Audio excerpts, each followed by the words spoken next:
Bueno, voy a recibir a un amigo, telefónicamente, por supuesto. Me encantaría tenerlo acá, lo invitaría a comer ahí a Fratello. Ricardo Alfonsín. ¿Cómo te va, Ricardo? Muy buenos días. ¿Cómo andás, Roberto? ¿Cómo se come en Fratello, ¿Cómo entiende el juego este? Es maravilloso, es genial. Che, te hace mucho que no nos vemos, tendríamos que encontrarnos en algún sitio. Voy a pasar por ahí, mirá. El otro día estuve en Mar del Plata con Marito. Ah, bien, mirá, ahora vamos a nos vamos a encontrar en Mar del Plata y en Miramar. ¿Cuándo? Vamos a hacer una reunión en estos días. Tengo que fijar la fecha ahora, porque estoy recorriendo bastantes distritos, no solamente en la provincia de Buenos Aires, pero esta semana fijaremos fecha y seguramente vamos a visitar también algún distrito de allí, de la costa, ¿no? Del partido de la costa. Ah, mirá qué bien, mirá qué bien. Bien. Bueno, vos sabés que me persiguen. Se casó uno de mis hijos. No me digas. Con una muchacha que tiene de apellido Fernández de Aguerre. No te puedo. Bueno. Así que tengo radicales hasta en los placares, querido. Pero te felicito, che. Que fue concejal, ¿te acordás? Fue concejal de Mar del Plata. Claro. Y fue camarista, ya está jubilado, Manolo. Ah, mirá vos. Pero siempre te recordamos y recordamos anécdotas de don Ángel Roy, ¿te acordás? Vos acercate a los radicales que van a aumentar la cotización en un tiempo. En un poco tiempo, vas a ver. Bueno, te llamo por lo siguiente. Debe ser de los pocos que leyó el DNU. Yo lo busqué por todos lados, no lo pude encontrar. Este DNU de Macri, que ha modificado cosas sensibles. Y bueno, vos saliste a protestar. Lo que quiero es agradecerte que haya todavía gente atenta a esto. Porque en primer lugar lo hizo de manera inconsulta con sus socios. Y en segundo lugar se llevó por delante, según vos mismo lo expresás, algunos derechos de los trabajadores. Y esto no ha tomado mucha difusión. ¿Qué es lo que pasa con este DNU, Ricardo? Roberto, mira, más allá de los contenidos, que por supuesto son muy importantes, pero antes que hablar de los contenidos tenemos que hablar del DNU en sí mismo.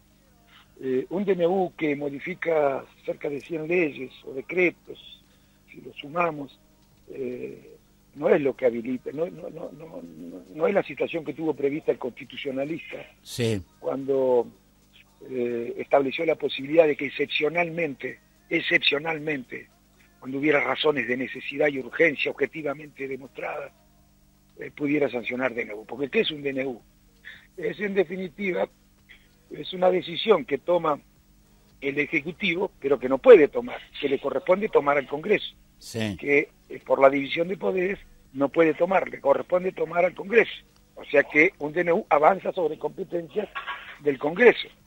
Y la Constitución lo admite solo en casos excepcionales, porque si no cerra el Congreso.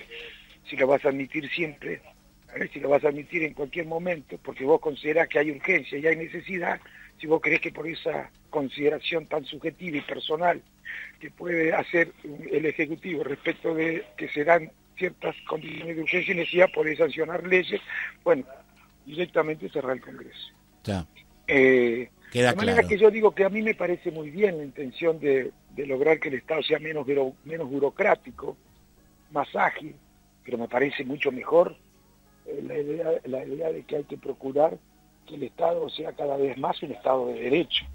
Y la verdad que la utilización de este tipo de recursos, de estos super DNU, de mega DNU,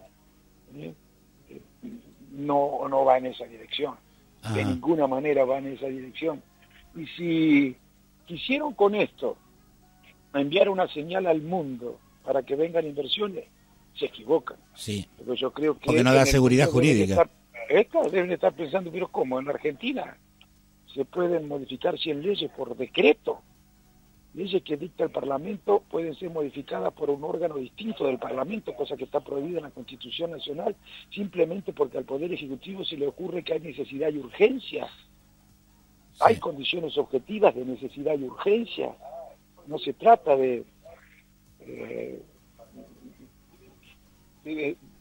sancionar un decreto porque a mí se me ocurre que debo sancionarlo. Sí, porque ¿no? El empresario, Ricardo, trae la plata, después hay otro presidente, se le ocurre otro decreto de necesidad de urgencia y lo dejó lógico, con el traste al norte. ¿Y con qué autoridad cuando estés en la oposición vas a decir que no, que está mal?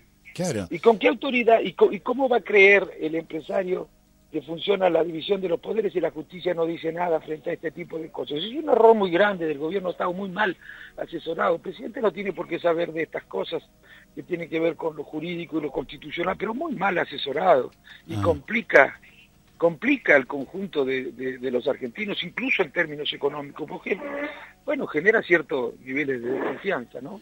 También hiciste evidente la intención de la privatización de Transener, que es la única empresa de transporte de energía que tenemos, y hay ahí unas acciones que son del Estado Nacional, de todos los argentinos. Esto generó una especie de revuelo dentro del propio gobierno. ¿Qué pasó con esto, Ricardo? Bueno, es otra de esas decisiones, muchas decisiones se han tomado desde el 2015 sin que la Unión Cívica Radical se ignore ni se entere, o mejor dicho, se entera por los medios, pero no puede, antes de que se tome la decisión, participar en la elaboración de esas decisiones. Me refiero a las que son importantes, ¿no?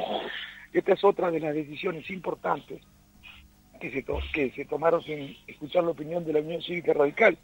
Si la Unión Cívica Radical hubiera sido tenida en cuenta, seguramente no hubiera tomado esta decisión.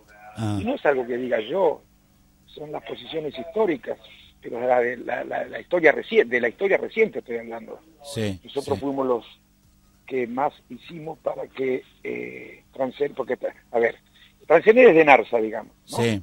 Y tiene el 50%, pero hasta hace un año y medio tenía el 25%, nada más. Y como otra de las dueñas de Transener, que es Electroingeniería, vendía ese 25%, nosotros dijimos que era necesario que lo comprara el Estado. ¿Por qué razón?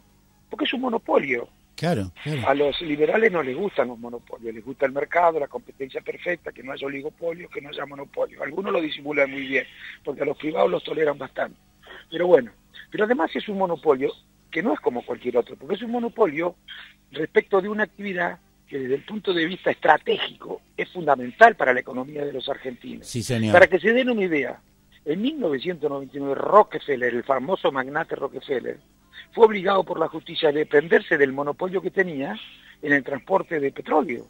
Sí. Además de tener refinerías y petroleras, él controlaba... Y en Estados Unidos son liberales. Y son liberales, y lo obligaron a desprenderse de ese monopolio que tenía en el sistema de transporte. Para el caso de en Estados Unidos era por el petróleo, acá por la energía eléctrica.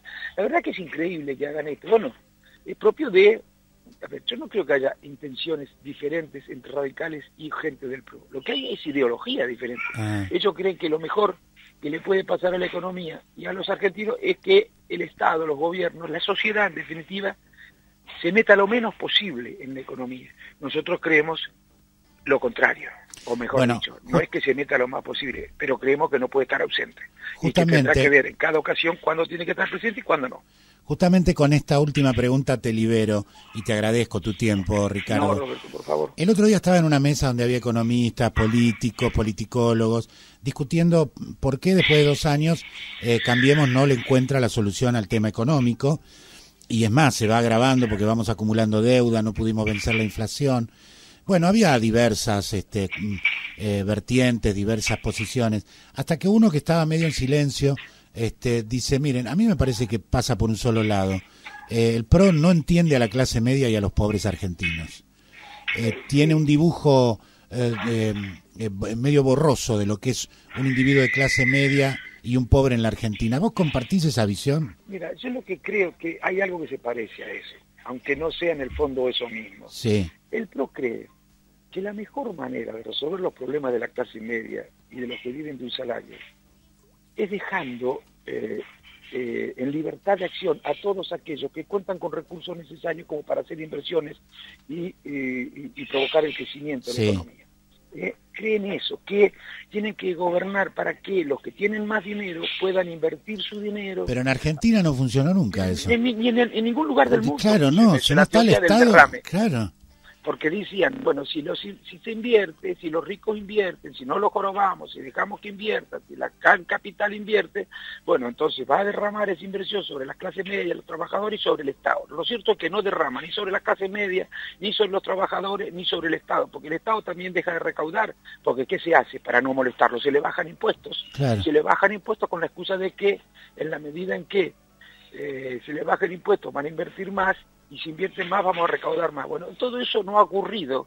¿Quién paga las consecuencias? directa o indirectamente, siempre las clases medias y los trabajadores, con menos salario, menos derechos o con menos prestaciones desde el Estado, menos protección social desde el Estado, porque se bajan los impuestos, entonces no hay plata para garantizar esas prestaciones, con lo cual después viene un ajuste de nuevo. Bueno, así es, en el mundo no ha funcionado, no en la Argentina. Bueno, y dame alguna expectativa. ¿Tenemos chance de que esto pueda corregirse? Porque Macri quiere volver a ser presidente, la señora María Eugenia Vidal quiere volver a ser gobernadora, aparentemente, pero así como está la economía, me parece que no lo van a lograr.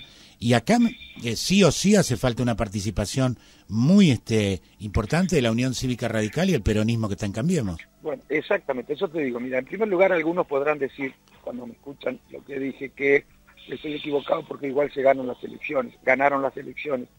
Mira, sí, ese era el argumento que usaba el kirchnerismo cuando desde la oposición le criticábamos ciertas políticas. Lo que ocurre es que a veces las decisiones, tanto las buenas como las malas, producen sus efectos en el tiempo, producen sus efectos después de las elecciones, después de que pasaron las elecciones, cuando queremos acordar ya es tarde. También ganaba Menem, se cansó de ganar elecciones. Cuidado, sin embargo tomó decisiones que no eran las mejores para el país, cosa que nos dimos cuenta bastante después de varias elecciones, ¿no? O sea, primero ganó varias elecciones y después recién, casi a los 10 años, nos dimos cuenta de las consecuencias de decisiones equivocadas. Bueno, yo creo que efectivamente, ¿qué quiere decir que le vaya bien a Cambiemos? ¿Que gane elecciones o que resuelva los problemas del país? Bueno, no van necesariamente las dos cosas juntas. Podés no resolver los problemas del país, generar la ilusión de que lo resolvés y con esa ilusión ganar elecciones. Y después, transcurrido el tiempo, te das cuenta que lo que creías que era una solución no era otra cosa que agravar los problemas. Para que no ocurra eso, yo creo que la Unión Cívica Radical tiene que tratar de intervenir con mucha humildad, desde luego, sin sentirse el dueño de la verdad, pero tiene que tratar de lograr que las decisiones que se toman desde el gobierno nacional no estén inspiradas únicamente en esa idea que dice que lo mejor que pueden hacer los gobiernos para que la economía funcione bien es no meterse. Porque si las decisiones que toman están inspiradas solo en esa idea, bueno, tarde o temprano las consecuencias de las decisiones negativas se van a advertir. Ricardo, ¿cómo va tu vida? ¿Todo bien? Bien, trabajando, recorriendo, caminando, recorriendo mucho, recorriendo otras provincias y tratando ahora a ver, ahora que dejé de ser diputado, porque que no quise ser además. Sí, lo sé. Fue una decisión personal tuya. Cuando yo criticaba algunas cosas, decisiones, o criticaba más que nada a mi partido, porque siempre critiqué a mi partido por no haber evitado que se cometan errores. Pero cuando yo decía estas cosas me decían, es porque quieres ser candidato. No sé si ustedes se acuerdan. Resulta que tuve la oportunidad de serlo, y sin embargo dije que no, porque para mí, si vamos a ir al Congreso a hacer lo que hemos hecho hasta ahora, a no señalar diferencias, a decir a todo que sí, ¿qué importancia tiene que sea del ARI, que sea del radicalismo, que sea del PRO, que sea del partido que sea? Si todos van a decir lo mismo, no tiene demasiada importancia que pertenezca a un partido o a otro. Ahora, a mí, desde el punto de vista de mis convicciones, me resulta muy difícil estar acompañando decisiones que creo que no debemos acompañar. Y como no he podido modificar, ahora con la nueva conducción del partido puede ser que algo ocurra, ser que algo ocurra. Pero bueno, yo entonces no, para ir a decir, sinceramente, yo tengo otra escuela, para ir a consentir, a actuar como si las decisiones que se toman con ellas nunca tuviéramos diferencias y cuando las tenemos entonces callarlas, ocultarlas, disimular, no, para eso yo no. Yo aprendí otra manera de hacer política. Un cariño grande, Ricardo, siempre respetuoso con nosotros, atendiéndonos. Somos un medio del interior y sin embargo siempre nos das el lugar que queremos ocupar. Y muchísimas gracias, un abrazo grande. Al contrario, gracias a vos, un cariño, hasta luego.